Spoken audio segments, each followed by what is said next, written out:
Here you go. All right. Can we see this? We can. Okay.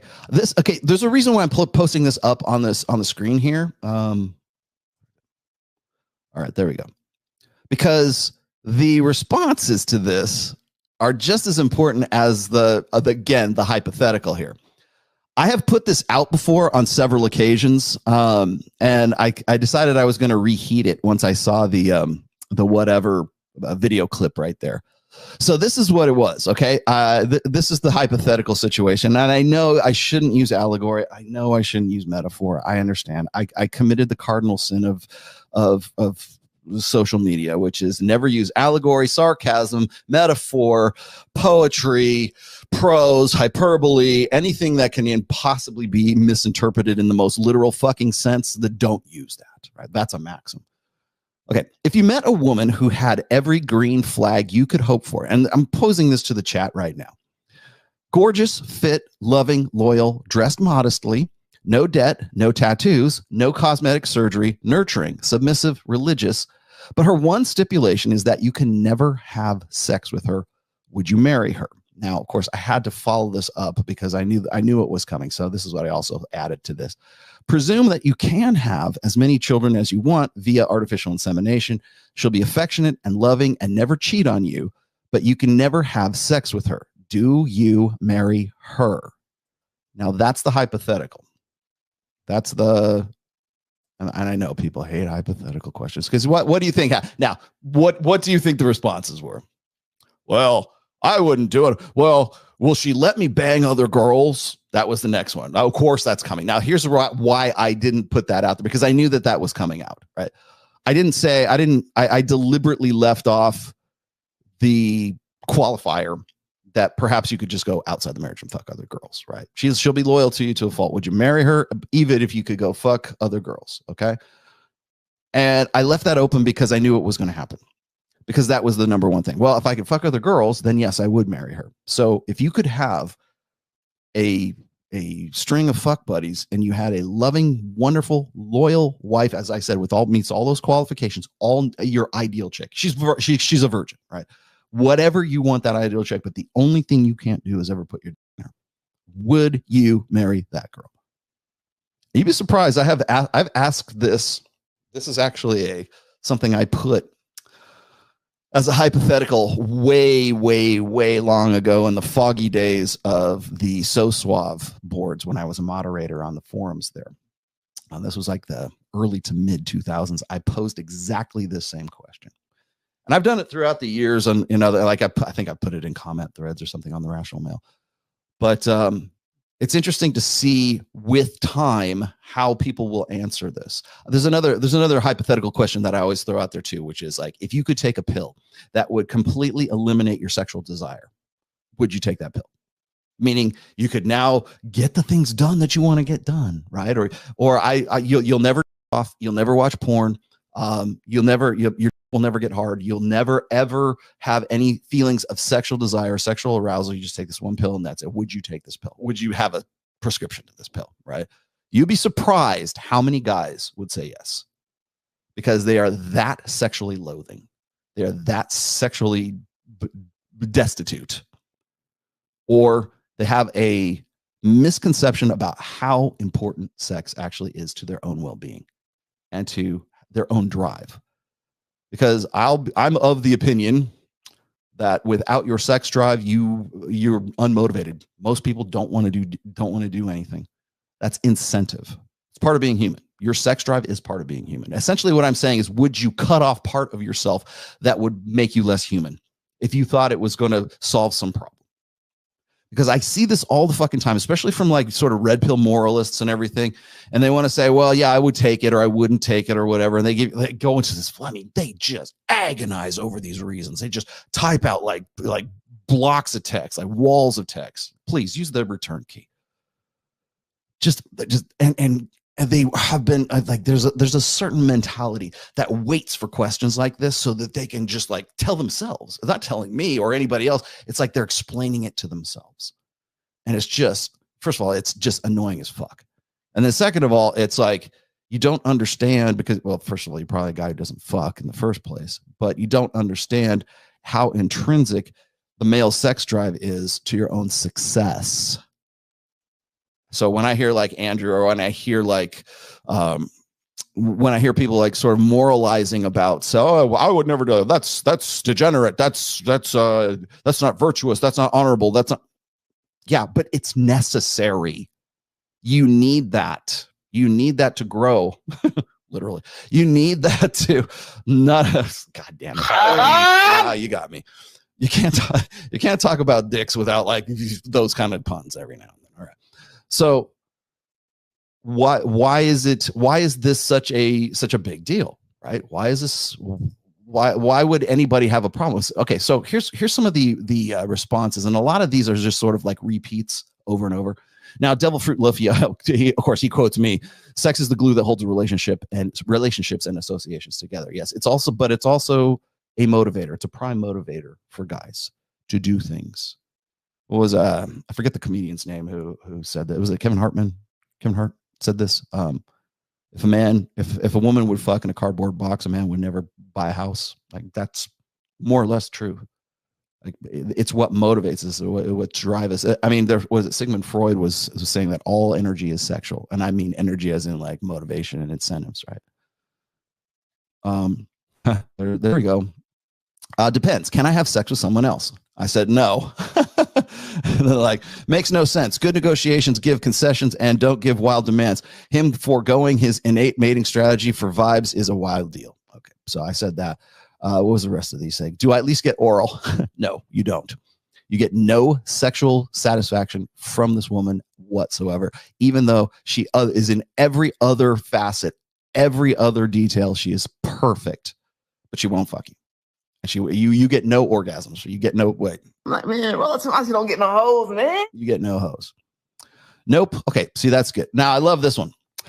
Or did you forget to stipulate that sex would be allowed after marriage? No, you literalist spurg. That's what I said. Don't be a literalist spurg.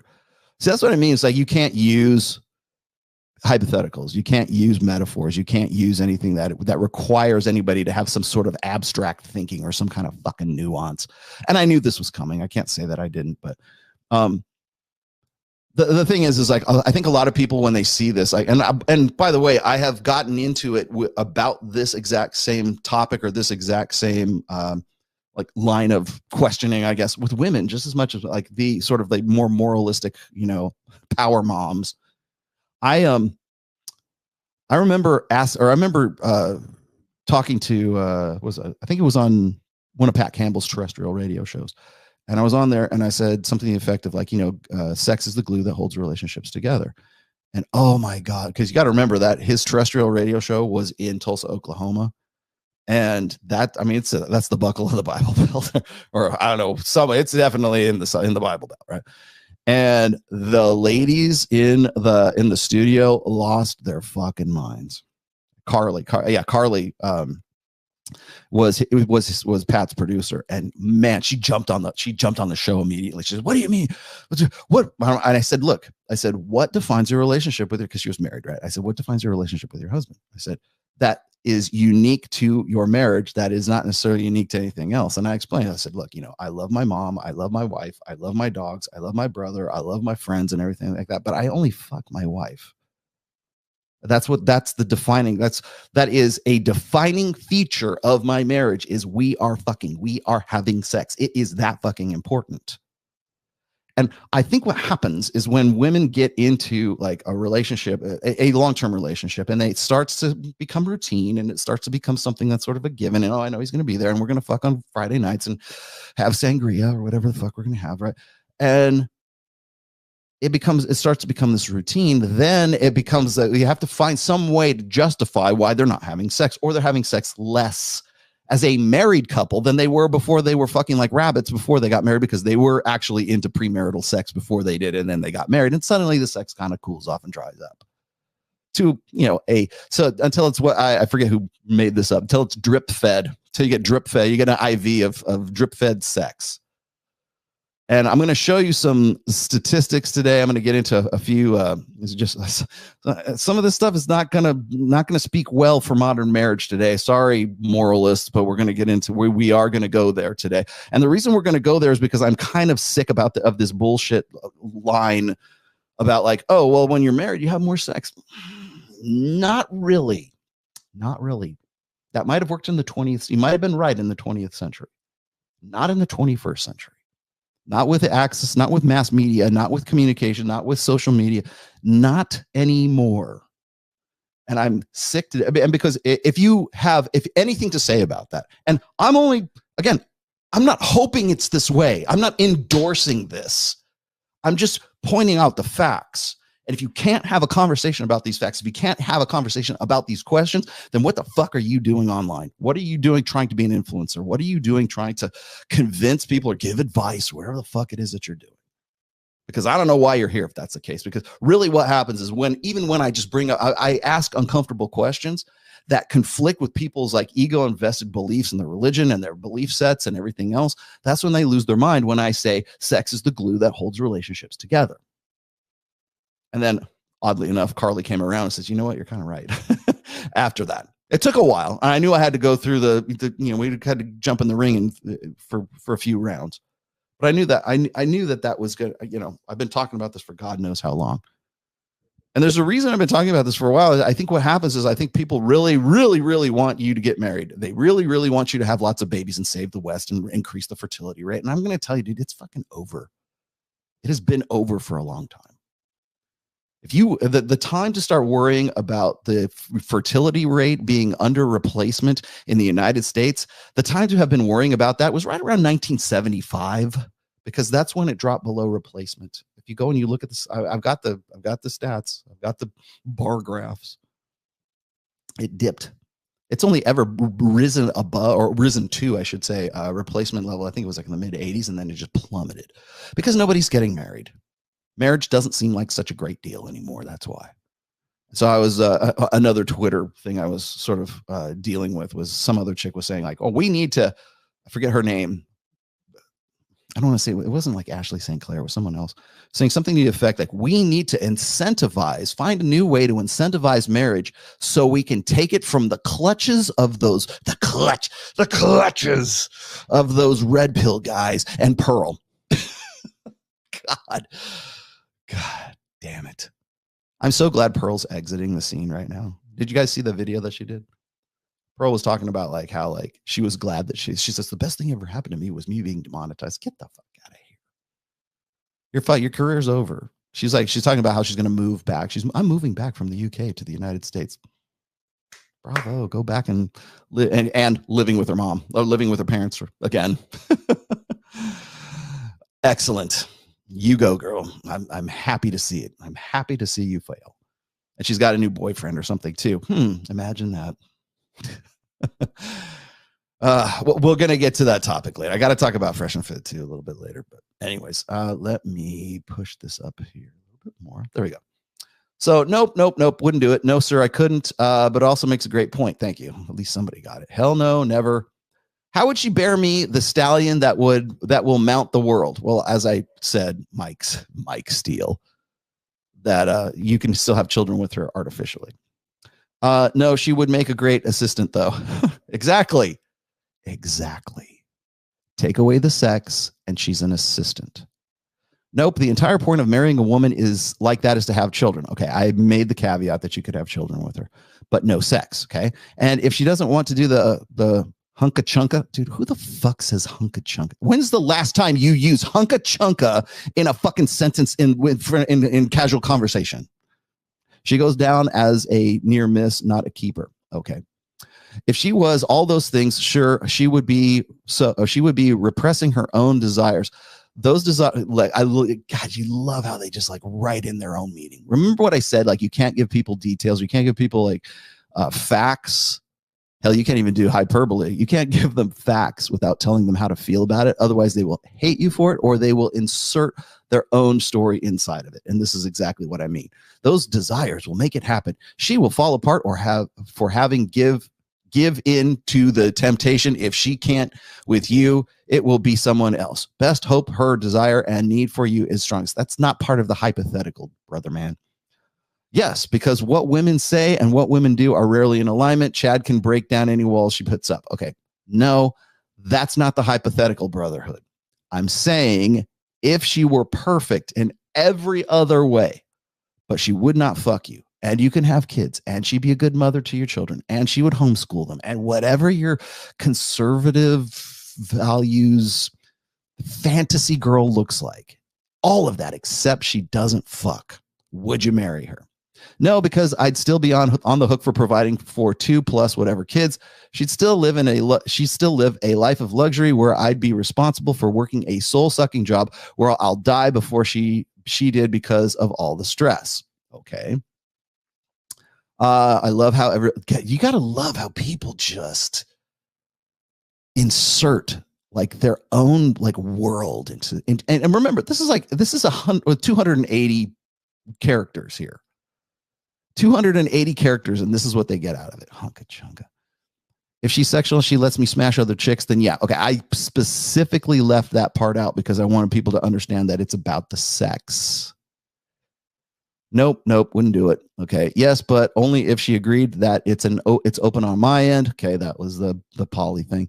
I'll never understand the hate for tattoos. I don't get it. I don't either, quite honestly. I don't have a problem with the only kind of tattoos I have problem is what I call the Walmart tattoos. It's like when a fat chick has like Homer Simpson or like Bart Simpson tattooed on her leg for like in no apparent, reason for it. Definite no. Men have 10 times more testosterone than women, and we need a healthy sexual outlet. It's so important that even the Bible talks about this. God, it acknowledges that most men were not born to be celibate, which is the reason. And I mean, just look at this shit. I mean, holy mother of God. All right. So I'm going to stop sharing this right now. And we'll go back to origin. So there you have it. The same guys who want to quote scripture and the same guys who want to get like on their high fucking moral horses, the same guys who would find mousy brown girl, wallflower girl to be like super attractive. Oh, she's a good girl. If that girl was into you and was the ideal for you, but she would not suck your dick, she would not have sex with you, would you marry her? No. Only if I could fuck other girls. Yeah, sure.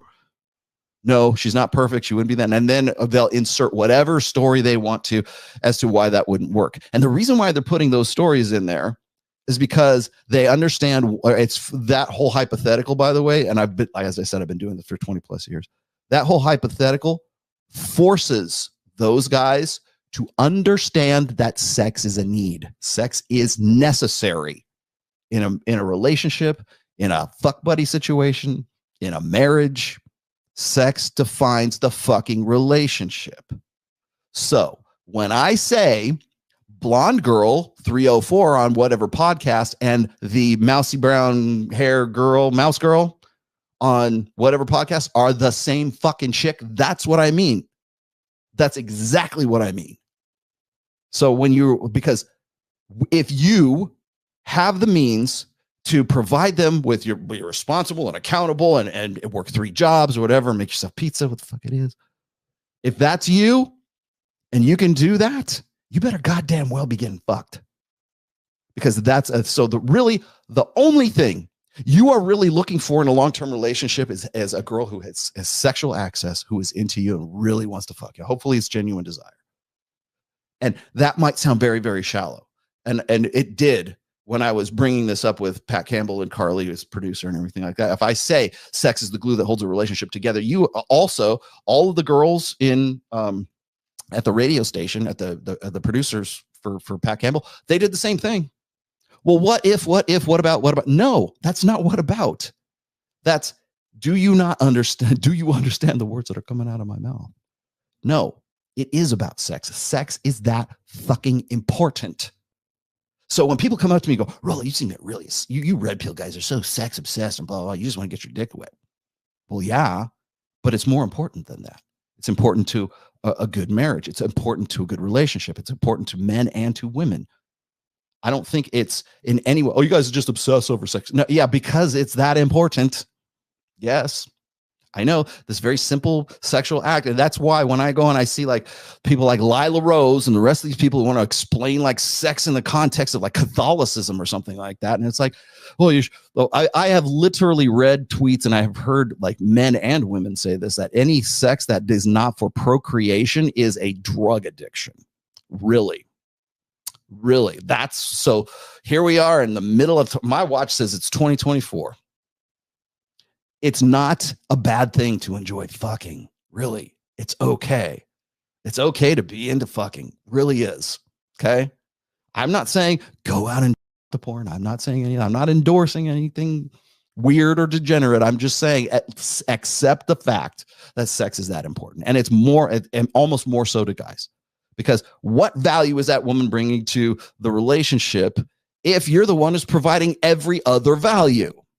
If you cover all the bases except for sex, what's left?